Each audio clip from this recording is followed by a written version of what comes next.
Welcome to Vice and Easy, your podcast for all things Miami Vice, with your host, Marina. Thank you again, as always, for joining me for another episode of Vice and Easy. This week, we're breaking down Season 2, Episode 11, entitled Back in the World. But before we get to the episode, I just have a quick housekeeping note.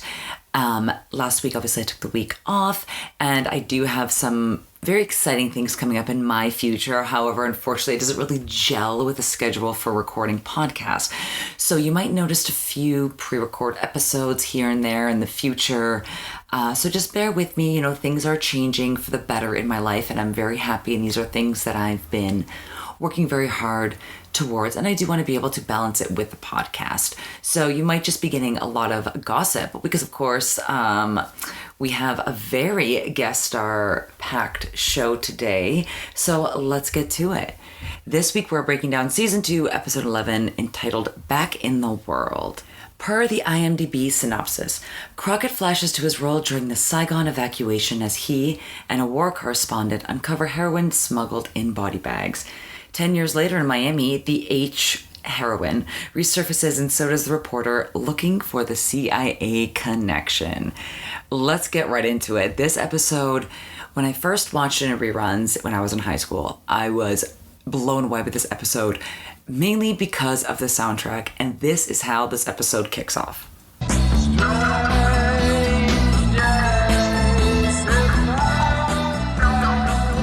And since I was obsessed with the Doors in grade 8, this episode, naturally, because it has the entire soundtrack of this episode, is only Doors songs. All 8 songs. Yeah, I know.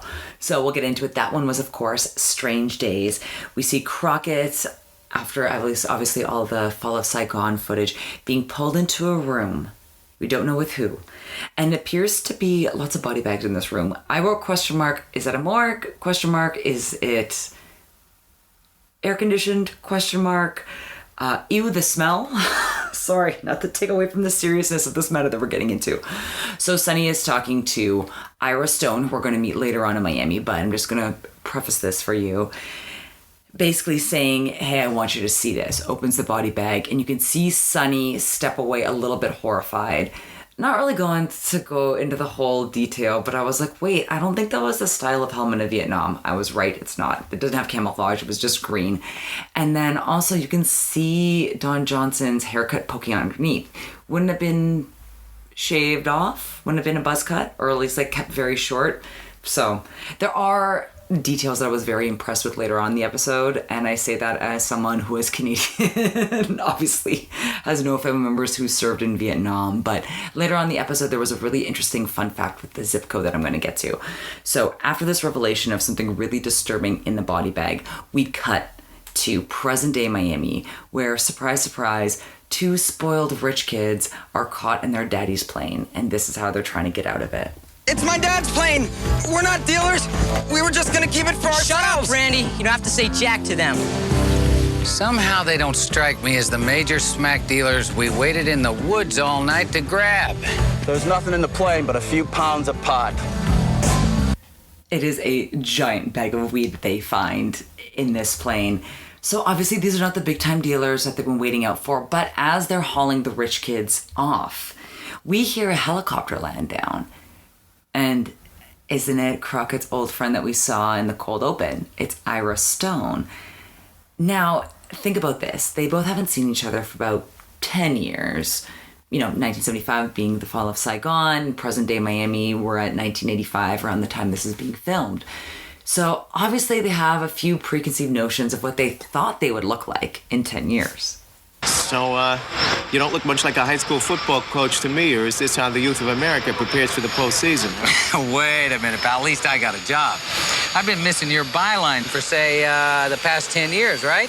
Or did you come here to record this for some teen magazine, Dope Bust of the Month? Oh, no, this isn't my story, man. I came along for the ride because I heard you were going to be here. You know what my real story is, Crockett. No, but I can't wait for you to tell me. Ah, come on, Crockett. Primo dope story of the decade. The sergeant lives. He's back in business right here in South Florida. Let me get my gear. Lunch is going to be on my publisher. Background on this is going to blow your mind. So this gives a little bit more context as to what we were introduced in the cold open. heroin bust, what was in those body bags. Now, let's get a little bit superficial because the fashion in this scene is great. And we also learn in this scene, as we're looking at the intro credits, this episode was directed by none other than Don Johnson. So we learn a lot in just like this first 4 minutes of this episode. Crockett once again wearing that white sport coat I love with the zip. Tubbs looking impeccable with the lavender tie. And we have the two rich kids both in wildly different prints. And then Stone just dressed very boring as you would imagine. Blue button-up shirt, black blazer. And there was a great shot I got of Tubbs and Crockett talking with almost this perfectly blue sky. There's a little bit of clouds in the bottom left scene. I was very proud of myself for capturing that. I was like, oh, they're just looking at each other. They just look incredibly handsome, well-dressed, impeccable. Can't get enough of this. So remember, Stone is saying all of this stuff to Crockett while Tubbs is there. So all three of them go out to the Carlisle the bar in the Carlisle Hotel. Say that 5 times fast.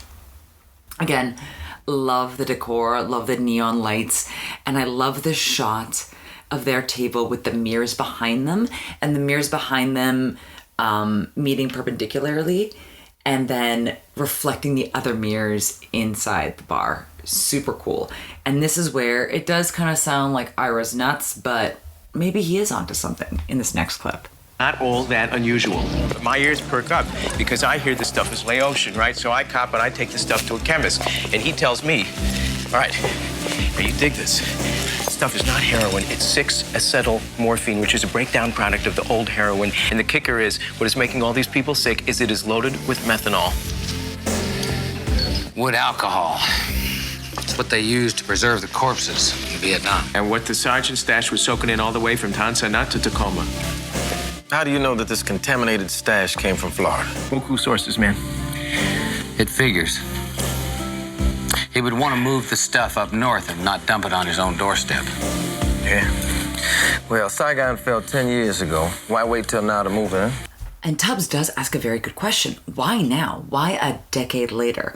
Stone hypothesized that the stash is rotting, and he's trying to push it as quickly as he can to recoup some of the losses of sitting on basically this bad stash for so long. And as Tubbs and Crockett are kind of having a little post-drink chat in the car, we see Stone fighting with a beautiful blonde woman in the hotel lobby. Then we cut back to the precinct where Castillo and Crockett are talking about the bad heroin issue that's been popping up in Miami, and Crockett mentions a VA connection and offers to work on his own time to find out what that is. Castillo, however, kind of shuts that down. They're able to do what they can. Stone and Crockett want to go to the VA to ask the veterans who are staying there more details about their friend, unfortunately, who was also staying at the VA, who was also a veteran, who overdosed on this bad batch.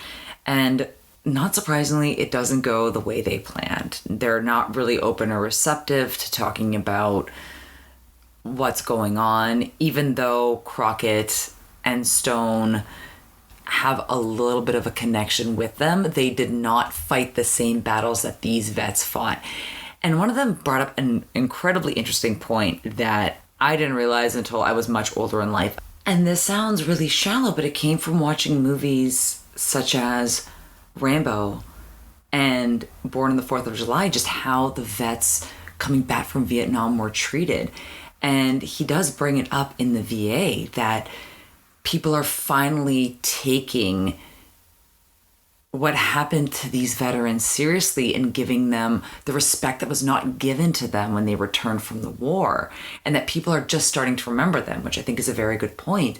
And you can tell more in this scene just how hostile he is towards Crockett and Stone, and honestly, I completely understand. Look, I didn't know your friend, but I really think I know how you're feeling, because I had a lot of friends in the war who ended up tying off one too many times. Then why don't you go talk to one of their roommates? Yeah, so naturally, as you can see, this scene progresses where Stone and Crockett kind of push on, wanting to get more information. I understand that Stone and Crockett are there with good intentions. They want to be helpful. They want to get this stuff off the streets. But as you can tell, the vets are really not feeling it. And basically it kind of culminates at the end of the scene where one of the vets basically just tells them to get lost and that they don't really want them interfering with any of their business. Now, I've talked a little bit of shit about the VA here in Los Angeles. I will say, recent update, that they have at least created tiny homes on the VA property for vets to live in. I don't think that's enough, but it was better than the rows and rows and rows of tents with giant American flags outside on Wilshire Boulevard. So I'm saying a small step in progress is still a step. So I'll give the VA that. I think they should do more. And as we transition to the next scene, if you love 80s nostalgia, please go right now to the Vice and Easy podcast gallery that you can see on my Linktree, because a worker at the hotel is calling a number from a phone placed on a table outside where Ira's sitting at. Then Ira has an old school tape recorder. He has some maps. Then he has a notebook in which Sergeant is misspelled. To be fair, a lot of the military ranking spellings are incredibly unintuitive when it comes to spelling, like Colonel. Lieutenant, I kind of get. I sometimes, if I hadn't grown up in a country where all our labels were in English and French, I wouldn't know how to spell le. And then Sergeant, he forgets the A, the second A. So I was like, I get it. And what's also interesting is that in the address book that you can see, they're not fake numbers. They're not 555. So I wonder if that was Bob Balaban's personal address book or just, a prop, or someone else's, like one of the staff members. But yes, the footage of the woman calling and calling and calling repeatedly. And then when he finally is able to get a hold,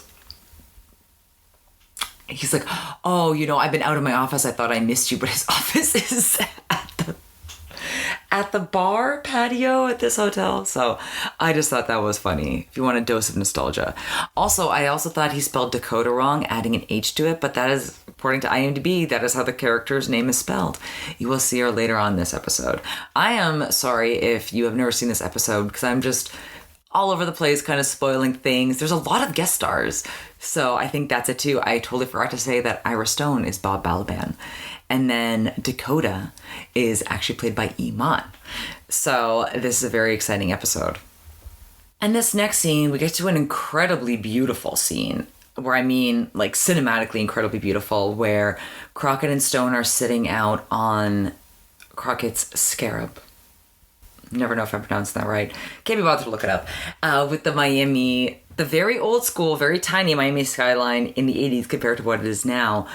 They're talking about their experience with the Vietnam War, and Crockett is telling this story that really does hit home with you at the end. It kind of put me off at first, the first time I watched it, because it does, unfortunately, trigger warning, mention death and animals and putting down animals. So skip ahead about a minute if that obviously naturally would bother you.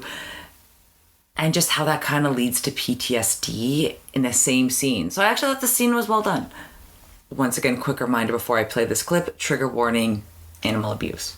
He's blown away these dogs because he's trained them so righteously that they're too damn dangerous to bring back to the United States. And I kept thinking, I should blow him away for the same reason. And someone should blow me away. And as Crockett's finishing up this thought, kind of owning to how your mindset is so completely changed after seeing the things you've seen. And unfortunately, relating it to the dog that has to be put down because that dog has been trained to kill and attack. And the mindset has been so warped on this dog that it's not fit to enter society. And only now in 2022 are we having frank discussions about mental health and PTSD and helping people transition back into civilian life after seeing these horrible monstrosities. And especially for Vietnam, only the stories that I've read have been so traumatizing and so horrific. I can't imagine living them. So I understand what Crockett is saying, and that they're really not getting their due or the care. And then seeing the VA, seeing these men still not feeling heard or respected, because they weren't treated like that when they got home. They were spit on and they were completely forgotten about by society. Sorry, and then it gets more depressing.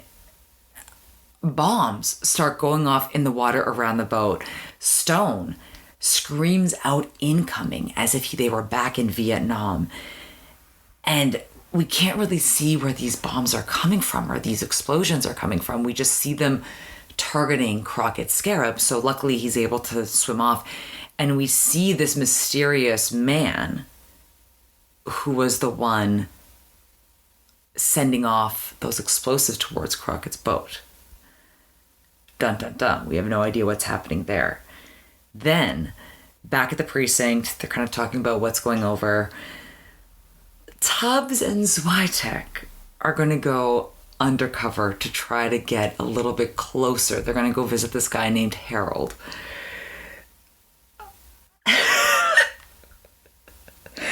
First of all, in this scene, Switek actually kind of looks good in the leather getup because he's a little bit heavier, he's a little bit huskier. It kind of lends more credence to like that look. But they're playing 5-1, and 5-1 thematically refers to the youth outnumbering the older population and the youth having the power and the youth having more say and more ground, and kind of, it's kind of a song about like revolution and change. So just having that to juxtapose with an undercover weird leather get up, going to kind of this like sketchy looking apartment building to find out where this guy scored heroin is just very weird to me. Sorry about that cut. There is no clip like I thought. So when they go in, they start asking him questions. He's already tied one off. So he's already coming in and out of consciousness. They find the tainted heroin. Switek goes to call for a medic. Tubbs is kind of trying to wake him up, ask questions. He just kind of mentions Dakota, and like a very soft-spoken voice. But that's unfortunately all the information he gives him. But I also took a picture because he's watching Dr. Ruth in the background. Very timely. I love this. This is a very 80s-centric episode. In such a great way. I know it's a very depressing topic to talk about veterans' mental health and how hard it is to transition back into society, but like thematically and the decor, this episode, chef's kiss. And I mentioned that because this next scene, I'm scrolling through the pictures on my phone as I'm kind of reading my notes at the same time. So it's just like, in like that meme of like the eyes in the two different directions. So Stone is again at a hotel bar with a rotary phone propped up on the bar with, I don't even know what drink that appears to be. It looks to be maybe like a spritz or something. There's no ice in it that I can tell, and it's clear. No garnish either. Could just be water, but I highly doubt that they would just let him sit at the bar for hours making calls, drinking water. Be like, you got to get by something or get out, buddy. But speaking of Dakota, Stone is calling Dakota at the bar. Dun, dun, dun. So next scene, Crockett and Stone are pulling up to the party. Very riche, very nice. Again, they're talking to their old captain, also known as, quote, Mr. Real Estate. And when I say they're talking, I am completely making a mistake. It is actually Stone, the one that has some kind of communication with him that got him the invite to this party. You can see how Stone really feels in this next clip. I thought you got along with this guy. Yeah, that was in country, man. I got along with everybody back there. This is the real world. Interesting way to put that. Also interesting to note that the song they're playing, I didn't actually recognize it, was The Spy by the Doors. Not one of their bigger hits, but interesting choice to say the least. Please, again, go to the gallery, look at the decor of this house. It is not as garish and over the top usually as that I like, but it is very glass block heavy. Very interesting geometric shapes placed around the perimeter. Beautiful outdoor pool. Beautiful circles carved to the wall so you can see people. Very funny. And they are able to talk to their old captain. They're able to move into his office. Interesting to note, so this character is played by G. Gordon Liddy, who actually has a very interesting connection with politics that we'll get into later. Because I saw like Nixon and Kissinger on his wall, and I'm like, trying to think like, okay, what direction is this episode going? Not knowing who he was, of course. Growing up in Canada, I didn't know who this guy was. And when the actor himself, or the person himself, G. Gordon Liddy, in the 90s, he was a conservative talk show host. So again, I wouldn't have been listening to that as an 8-year-old in Canada anyway. So I had no idea who this guy was until like 4 days ago. So that also, tripped me up a little bit. But again, gorgeous office because the back is just glass, so you can see out into the party.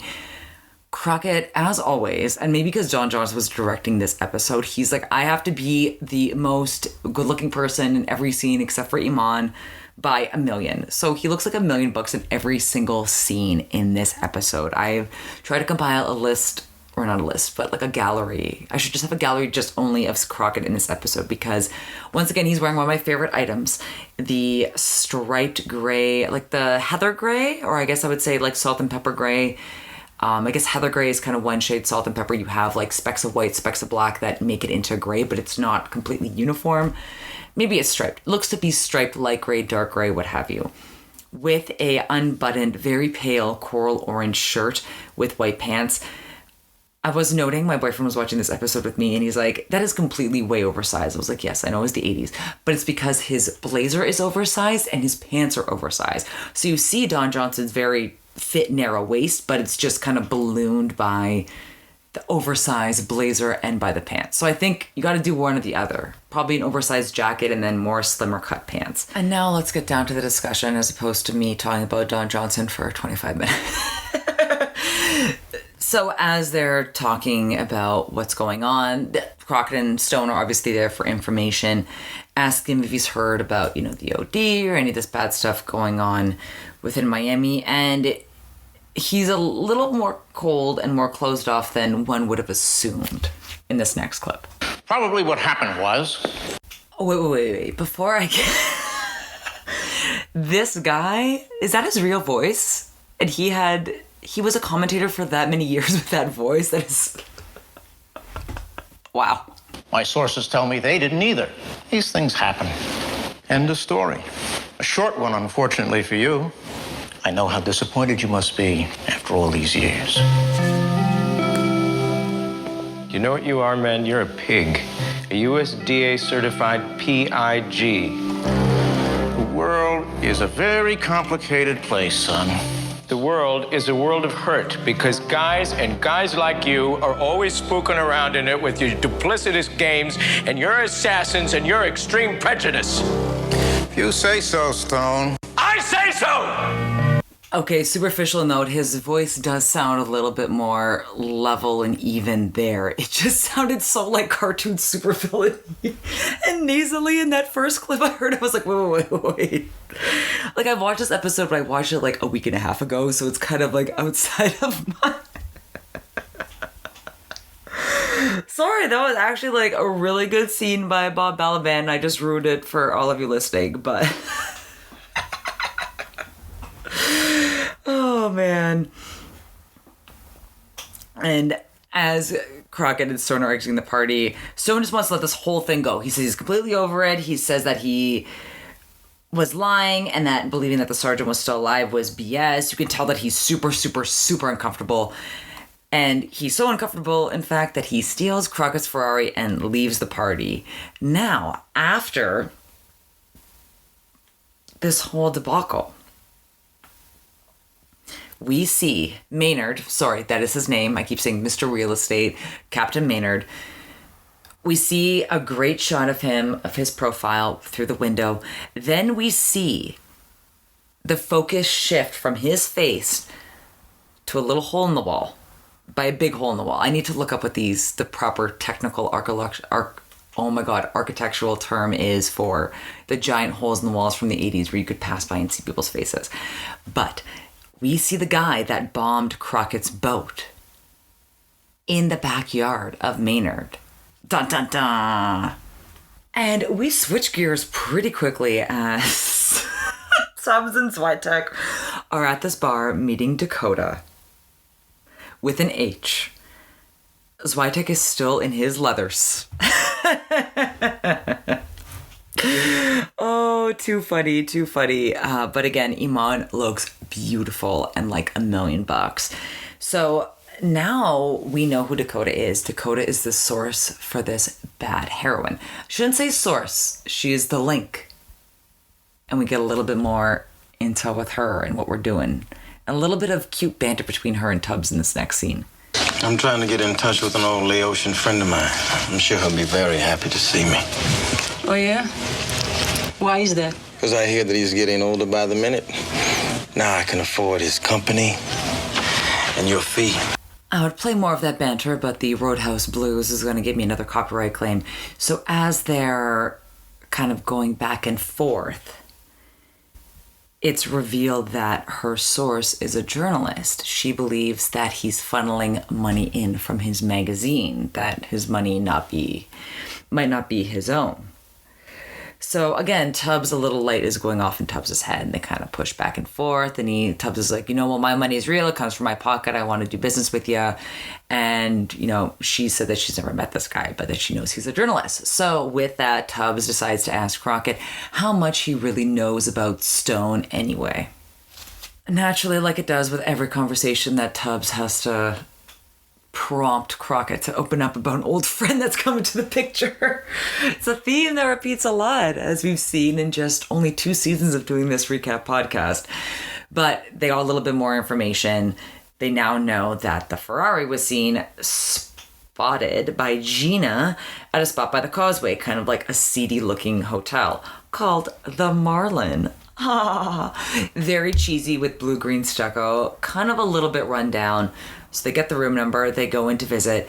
Who else opens the door but beautiful Patti D'Arbanville, in real life, Don Johnson's ex-girlfriend and mother of his son Jesse, who is a spitting image of his father. But I digress, because I think I'm going to dedicate a Vice-T episode to her, maybe also to Barbara Streisand. I'm trying to split up the women in Don Johnson's life, not exactly chronologically, but like on how much story there is. So keep eyes posted for that. You'll probably get that next week or 2. But I digress. I really like her. She's very cute. I've seen her in a couple things. But in this scene, again, she's being directed by her boyfriend. So maybe he was just like, go over the top. Because she is over Stone. And she gives them a lot of intel, more than they were probably ready to hear. He called me down here from New York. He said this trip was going to fix everything for us. Ha, ha. A second honeymoon, he said. Now that all the work is done on this big, secret story, all the suffering from the war is finally going to amount to something. Yes, oh yes, poor Stone and all his psychic wounds. I get here, and all he needs is money. It kind of keeps going on like that. He's a junkie. He's a liar. He's been to rehab and detox 7 times. Like, she is just hanging him out to dry. But it just seems like she's a better actress than this performance. Like, she's cute. She's a better actress. So I don't... Because it gets, like, really dark at the end where she's like, I hope he dies. And, like, tells Crockett and Tubbs off. Like, I understand maybe that they're trying to portray that maybe she is also on something that would alter her behavior, which would make more sense. That's what I'm kind of taking this as. Oh, another thing to note before I move on. She's complaining about some bimbo calling all the time. After they leave the room, after she's already had her little temper tantrum, Tubbs hypothesizes that the bimbo that's calling is Dakota, the heroin hookup. So we go back to the bar to visit Dakota. Crockett just gets there. This guy's sitting on a chair with Dakota, just shoves the guy. I am making a gift of this. I'm going to try to make it into TikTok. I want to go viral just because of how funny it is. I remember when I saw this, I just started cackling, laughing. Oh my God. And so Crockett, naturally, they are pissed and they want information from Dakota. He grabs her face. Not in like a super abusive, like fearful way, but in like, you're looking me right in the eyes and you're telling me the truth. Who's he meeting there? I don't know. Take a guess. I've never met my source. He's got some chow with pointed teeth. That's his middleman. That's the only man I've met. Is she telling the truth? Absolutely. Obviously, it goes without saying that Iman looks incredibly beautiful in every single scene that she's in. Obviously, she was a world-famous supermodel. We'll get more into a little bit of her vice tea later. But now they are on the hunt. They are going to track down Stone and whoever he's meeting at this warehouse. Now, in the previous clip I played, I've listened to that a million times. I was not sure what she said. I was like, possibly there was an ethnic slur in there. I could not understand for the life of me. I watched this episode 3 times, listened to that clip a million times. So again, I apologize after the fact, not before. So I do apologize for that. Now, they're doing this recon outside of the warehouse in, guess, not the bug van, just a regular blue van. Similar, didn't we also have a blue van in Cool Running? Interesting. Keep that in mind. And this kind of takes a wild turn as Crockett scales the wall of this warehouse to kind of get in, break on through by the Doors is playing, which I do think is like thematically, it fits with what's going on in this scene. Stone is talking to a guy. About golfing. Okay, that's apparently what I wrote. Basically, now I can read my sentence. Stone is talking to a guy about golfing, about being paid, about getting paid off to kill the stories. Thank you for bearing with me. As another week of trying to read my own notes. One more time. I'll try to edit this out, but if I forget. Stone is talking to a guy about getting paid off in order to kill the story. So they follow Stone's car in the van to see where he's meeting this supplier and this other person that he was with. So the car realizes they're being followed, speeds off, and then their van, as they're trying to like maneuver and get to it, so the other car speeds off, makes a quick right, dodges what is in essence a garbage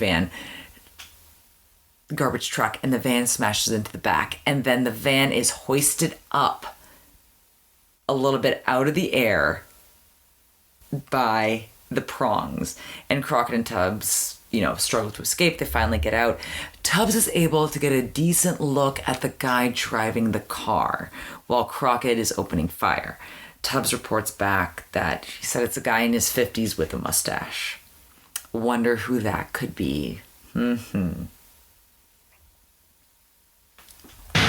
he's selling all right. Selling out.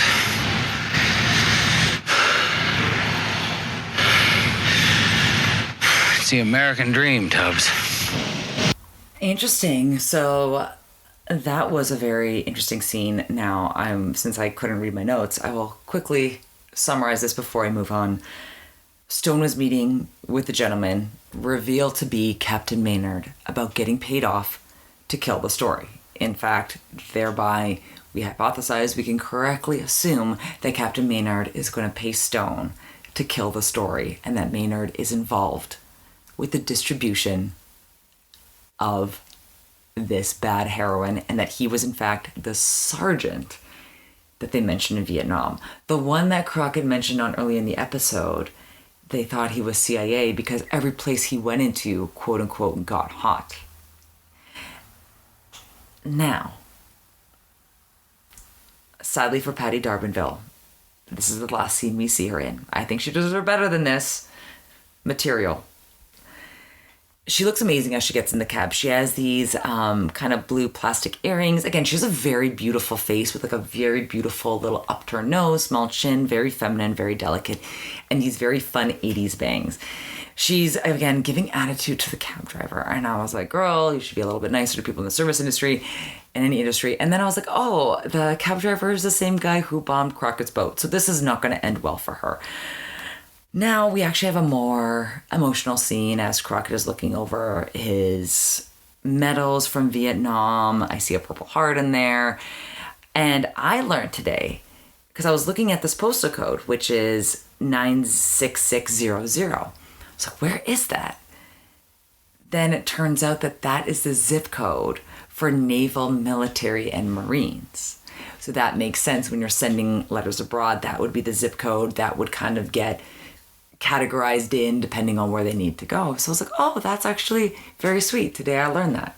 And as he's going through his old keepsakes, he shows Tubbs a picture of Maynard, and Tubbs IDs him as the guy he saw in the car. Crockett's kind of going over, the characteristics of Maynard that he really liked. He would always ask Crockett about football and what Crockett was going to do back in the world. Mentions a little bit more what I mentioned, that they all thought he was CIA. And then Tubbs brings up a very interesting point. And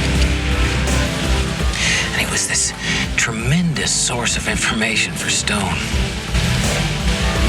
Maybe Stone knew that Maynard was a sergeant before he came down here. I don't want to think about that.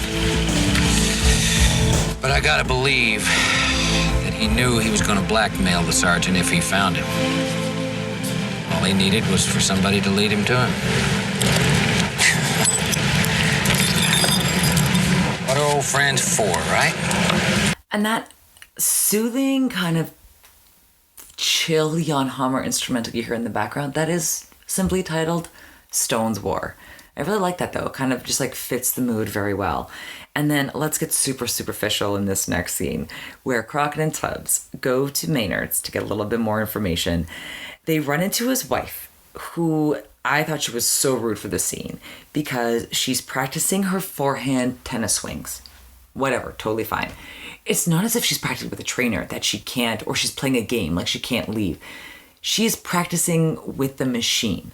So it's even ruder that she can't just pause the machine for 5 minutes to talk to Crockett and Tubbs. She's talking to them as she's practicing her hits. So she mentions that he's out in the Keys at his little shack.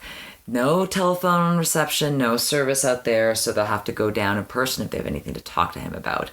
She wants to relay the message that he left for her about Mr. Crockett, that he's very concerned about Stone's well-being, blah, blah, blah, blah, blah. Then she also kind of just mentions in passing that he took the gardener with him. And they press him for a little bit more information. It turns out that they knew each other back in Laos. Everything clicks. This is the gentleman that bombed Crockett's boat. This is the gentleman that we saw on Maynard's property at the party after he was talking with Crockett and Stone. Everything is kind of coming together. So Crockett and Tubbs go down to the Keys, and I can tell 100% that this is supposed to kind of be reminiscent of Vietnam, because usually when we're seeing Crockett with the Scarab or with, even the St. Vitus dance, we're going pretty fast. But this appears to be a dead calm zone, which means that you can't use your motor. And then Crockett is punting, meaning he's using that big stick to push against the ground to get the boat to move and not using a motor. So it's just kind of trying to harken back to the days of the Vietnam War as we're setting up for this final showdown between Crockett, Tubbs, Maynard, and we also assume Stone. So picture this, Crockett and Tubbs are slowly making their way down to this isolated cabin. We see the housekeeper, Mr. Mung, watching them through the bushes, and we see him kind of go back to the cabin to report. This is a very interesting scene because I think this is a very interesting way to look at the world. You know, of course, that in most parts of the world, pain is a second language. People understand it better than words because you can get right to the point. But in this country, we don't really have very much pain. So the second language is money. Naturally, you'd expect to receive money for what you know instead of pain. How ironic. No, that is an incredibly interesting point. And it is not one that I disagree with. Actually, I do, in fact, agree with it. But I do think since we are talking about veterans of the Vietnam War and how they're treated and how they weren't welcomed back into society the same way that veterans of World War II and the Korean War were, I think they kind of could have made that messaging a little bit more clear. Again, it's only a 47-minute, 48-minute long episode of a TV show. It wasn't here to exactly change the world, but that really stuck with me. And it is true. And my father would always say this, just most immigrant fathers were when they had a sad daughter. It's just like, well, you're a dual citizen. What are you sad about? Or you're born in a first world country. What are you sad about? And it's just like, I only know the world in which I know. I don't, trying to explain that for someone who is a refugee or had to flee, like they don't get it. And I'm not trying to compare what I went through to what my father went through or what people, actual survivors went through. But yeah, like, especially for him, when he was growing up, it was not only hearing about the survivors of World War II, of the Holocaust, and that collective trauma that destroyed families for generations and generations, and that brutality. So for him, having to deal with that, and to a lesser extent, him having to flee, and then to see me, being sad about what have you after being raised in 2 first world countries. I get it, but people can only see what's in front of them, and they only know the experiences in which are in their environment. So I don't know where I was really going with that point. Let's get back to the story. So it turns out that Maynard has kidnapped Stone, for lack of a better word, and Stone is again trying to counter, basically say that 20 minutes or manuscript is going to go in the mail. He turns that around on him and tells him that basically the manuscript that he's talking about, Maynard just pops out of a briefcase, says right here, and then alludes to possibly having Stone's ex-wife killed. Basically, he says that your divorce went through, and then throws the ring back at Stone. I'm going to take that to mean that Miss Stone is no more. And then after delivering that speech, the pain as a currency speech, Mr. Monk comes back to the house, whispered something to Maynard, ends up shooting Stone. Crockett and Tubbs hear the gunshots, race after it. Once they're able to break into the house, they see Stone grasping at his transcript again, screaming out for a medic, very akin to his experiences in Vietnam and what he saw. Like, you can tell that he is definitely suffering from PTSD. Crockett says, "You ain't great, but you'll make it." And then Crockett and Tubbs run out to a very interesting cat and mouse game in the swamp to the tune of "My Eyes Have Seen You" by the Doors. And I actually enjoy this kind of cat and mouse because they're moving very silently through the jungle. Crockett and Tubbs are communicating, but not verbally, which is also very interesting because, again, it's so quiet and still that you scare any duck or anything, you're going to bring attention to yourself. So I thought that was very interesting, kind of seeing Crockett using the skills that he learned in the Vietnam War and then able to bring that to work with his partner without even having to talk about it, which I thought was very interesting. There is a moment where Crockett sees something move, points his gun, and it is Tubbs. And you can see how relieved Crockett is once he realized that he did not fire, that it's Tubbs. And as they continue on this little cat and mouse game, they do stumble upon Mr. Monk as he's switching from, you hear that little click like when you turn the safety off. So they hear that click, they get him first. However, Maynard, they are not able to get. He runs off, takes his boat, sails off into the sunset, or so he thinks. But again, Crockett tells Tubbs there's something they can do, but to call the Coast Guard and have the Coast Guard nab him. They go back into the cabin. Stone is shaking a little bit. They can tell that he's cold. Crockett, they're going to have a medic come. Crockett holds him, wraps him up in a blanket as they wait for the medic to arrive. And Stone just keeps repeating. Is that ironic?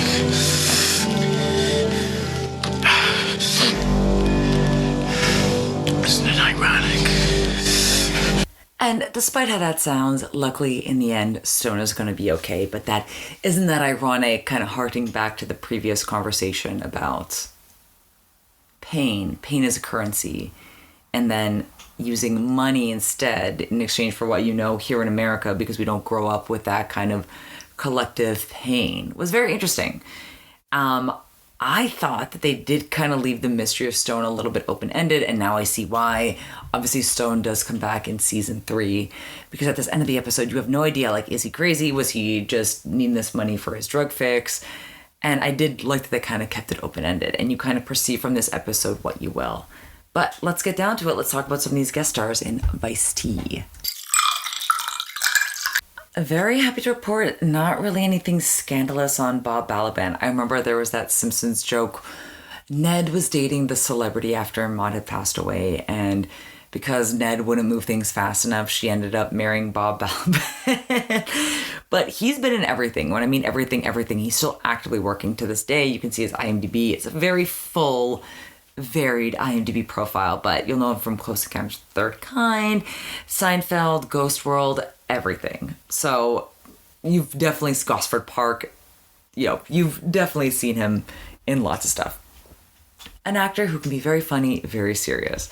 Now, G. Gordon Liddy, who played Captain Maynard, he worked for the FBI under J. Edgar Hoover, and he was arrested after he organized. He did not actively break in, but he organized the burglary of the Democratic headquarters in Watergate. Also want to clarify, he was not actively working for the FBI when he was arrested. He was working as a White House operative, but he refused to testify to the Senate committee about Watergate. Sentenced to about 20 years in prison. Ended up, his sentence was commuted by then President Jimmy Carter, and he served almost 5 years in prison. Jimmy Carter had originally commuted his sentence from 20 years to 8, and then I guess with time served, good behavior, when he was up for parole after about 4.5 years, he was released.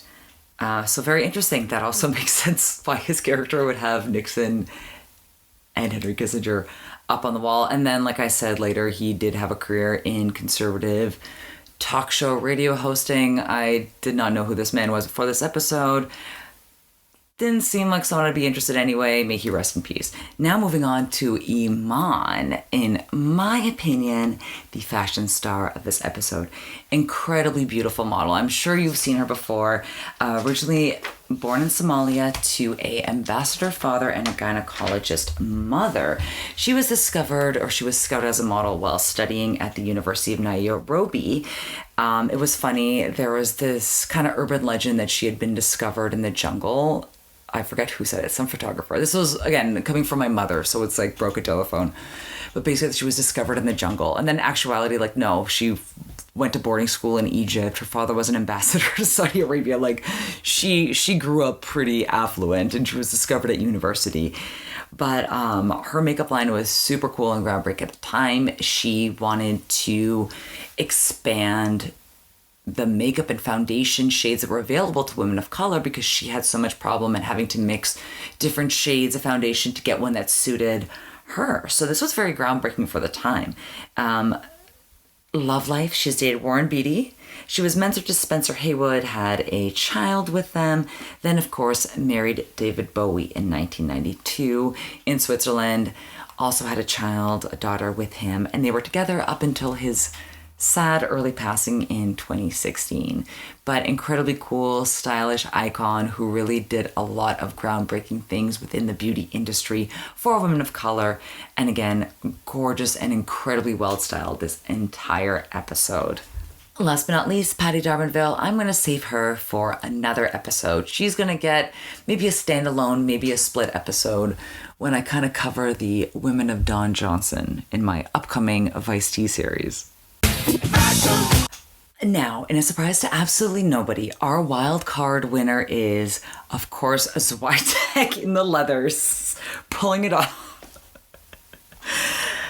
And then, honestly, our director / star of this episode, he styled himself incredibly well because not only do we have the white sport coat that I know and love, along with the gray striped blazer that I know and love, we also have him looking incredibly handsome in the VA with the pink pants, the white shoes, the pink pants, and the white blazer.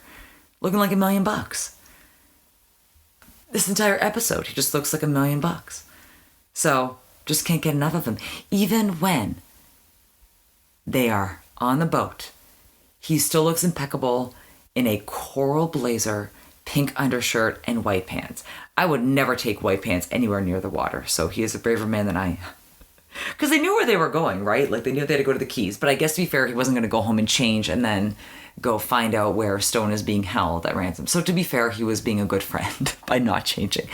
And Tubbs does look handsome, but can't hold a candle to the director in this episode, I guess. And then, obviously, my best dressed woman is 100% going to be Iman. Second place, It's going to be an accessory win, but it's going to be Patti D'Arbanville's, or aka Mrs. Stone's, blue earrings in the cab scene. And then as we wrap this down with music, this is a very easy one because it is all the same artists, The Doors, which I really appreciate. It's cute when I was watching the credits, which look a little bit different because it was only the coastline of Miami. We don't get, sometimes we get little different clips interspliced. You get the High Lie and the Greyhound racing and what have you. This was just the coastline. And it does say special thanks to The Doors. So I think that is really cool. They were able to use one artist's catalog to convey this entire episode, to convey different emotions, to signify different times, all kind of leading back to the end of the Vietnam War and the fall of Saigon in 1975. Obviously, The Doors, being more prominent in the 60s during the Vietnam War, definitely being listened to overseas by the men who were fighting, to even fitting into the 1980s, like the hottest show on television. So I think that is incredibly cool. And as a huge mega fan of The Doors back in the day, this episode was one of my favorites as a teenager. Now looking back on it, I think it could have been improved a little bit storyline wise, but again, we have to know what we're working with. We're just working with primetime TV episodes. I don't think they could have made a huge arc out of this, but Stone does return in season 3. So we'll get back to talking a little bit more about that later. So we start off, the first song was Strange Days, then The Crystal Ship at the VA, 5-1. Still think that doesn't thematically fit with the whole leather daddy trying to get junkie from this guy. Then The Spy, very thematically interesting, knowing what we know now about the housekeeper, who was uncredited. I couldn't find out who played him or what have you, or any information on him. Then Roadhouse Blues, when we get to the bar, more fitting. Break on through to the other side as Sonny is scaling the wall of the warehouse. Very fitting. I Can't See Your Face in My Mind and My Eyes Have Seen You as kind of like the last two songs when we get to the jungle portion of the episode. That is supposed to harken back to the days of Vietnam. So a very interesting episode. Again, loved the musical element of it. And as always, Bob Balaban really was able to convey a lot of emotions. Who really knew what was going on with Stone? And then we also get an appearance by the actual girlfriend at the time of Don Johnson and the mother of his child. So she will not be the only mother of his child to appear in Miami Vice, but I thought that was very sweet. And as we wrap this episode of Vice and Easy up, just want to thank you all again for listening, for liking, for sharing, for subscribing.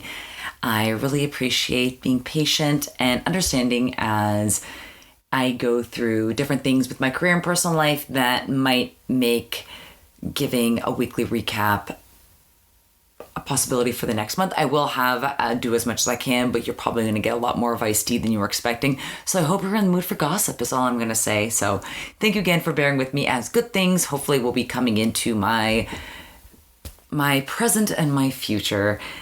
You can find me everywhere at All Things Social at Vice and Easy Podcast. Feel free to like, follow, and subscribe wherever you get your podcast, whether it's Apple, Spotify. By the way, they finally restored my cover art, so all my glorious cover art is now back.